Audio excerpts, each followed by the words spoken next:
नवनवीन व्हिडिओ पाहण्यासाठी व आमच्या सोबत राहण्यासाठी चॅनलला सबस्क्राइब करायला विसरू। तर बघा काय बातमी आहे। सरकारी कर्मचाऱ्यांनी पेन्शनधारक वाट पाहत असलेल्या 8व्या वेतन आयोगाच्या कामाला आता वेग आलाय। सरकारी कर्मचारी पगारात 20 ते 30% वाढ होईल असा अंदाज व्यक्त केला जात आहे। 50 लाखाहून अधिक केंद्रीय कर्मचारी आणि 65 लाख पेन्शनधारकांचा याचा लाभ मिळणार आहे। 8वा वेतन आयोग कधी लागू होणार? सरकारच्या संकेतानुसार 8वा वेतन आयोग 1 जानेवारी 2026 पासून लागू होऊ शकतो। पूर्वीचा 7वा वेतन आयोग 1 जानेवारी 2026 पासून लागू 2016 पासून लागू करण्यात आला होता आणि साधारणपणे दर 10 वर्षांनी नवा वेतन आयोग लागू केला जातो। त्यानुसार जानेवारी 2026 पासून 8वा वेतन आयोग लागू होणं अपेक्षित आहे। फिटमेंट फॅक्टर काय असेल? सरकारी कर्मचाऱ्यांच्या मूळ वेतन ठरवण्यात फिटमेंट फॅक्टर सर्वात महत्त्वाची भूमिका बजावतो। 7व्या वेतन आयोगात तो 2.57 होता, ज्यामुळे किमान वेतन 7,000 रुपयावरून 18,000 रुपये झालं। आता 8व्या वेतन आयोगात फिटमेंट फॅक्टर 1.90 किंवा 1.92 किंवा 2.8 किंवा 2.86 असे 3 वेगवेगळे अंदाज आहेत।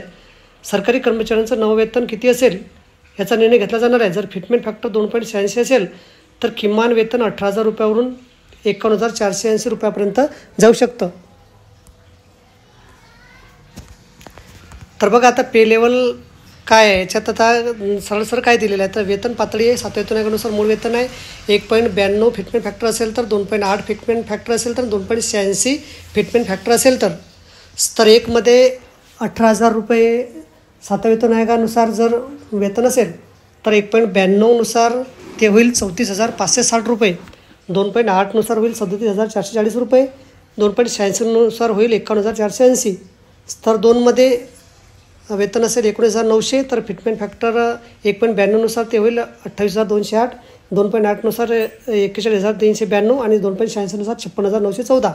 स्तर 3 मध्ये उत्पन्न जर मूळ वेतन असेल 21,700 रुपये तर 1.92 नुसार ते होईल 41,664, नंतर 2.8 नुसार 45,136 आणि फिटमेंट फॅक्टर 2.86 नुसार 62,062 रुपये। नंतर स्तर 4 मध्ये 25,500 रुपये असेल तर 1.92 नुसार ते होईल 48,960, 2.8 नुसार होईल 45,136 आणि 2.86 नुसार होईल 62,062। नंतर स्तर 4 25,500 रुपये जर असेल तर ते होईल 48,960, 53,040 आणि 72,930।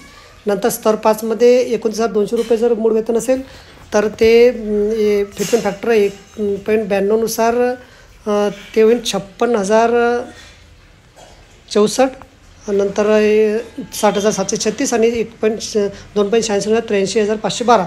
स्तर 6 मध्ये 35,400 रुपये मूळ वेतन असेल तर 37,968, 73,732 आणि 2.86 नुसार 1,0244 रुपये। स्तर 7 मध्ये जर 44,900 रुपये असेल तर 86,208, 93,392 आणि 2.86 नुसार 1,08,414 रुपये। स्तर 8 मध्ये जर 37,700 रुपये असेल तर 91,392, 91,008 आणि 2.86 नुसार 1,36,136।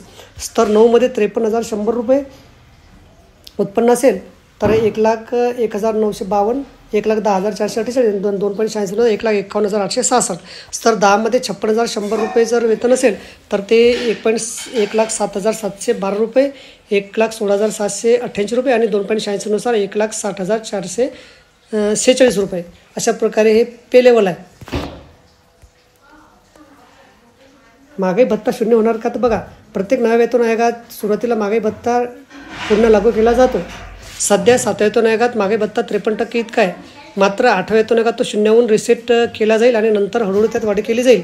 सध्या किमान पेन्शनधारकांना पेन्शन 9,000 रुपये प्रति महिना आहे। सरकारी कर्मचारी जास्तीत जास्त पेन्शन 50% म्हणून वेतना इतकं निश्चित करण्यात आलं आहे। सध्या जास्तीत जास्त पेन्शन हे 1,25,000 रुपये प्रति महिना आहे आणि 8व्या वेतन आयोगात ते 3 लाख रुपयापर्यंत होऊ शकतं।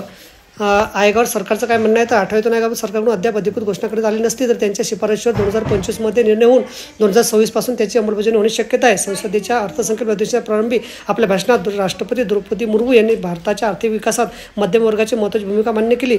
8व्या वेतन आयोग लागू करण्याच्या दिशेने काम करणाऱ्या मोदी सरकार त्यांनी कौतुक केलं। तर बघा अशा प्रकारे अत्यंत महत्त्वाची माहिती आपल्याला समजली असेल। व्हिडिओ सुद्धा आवडला असेल तर लाईक करा, शेअर करायला विसरू नका। धन्यवाद।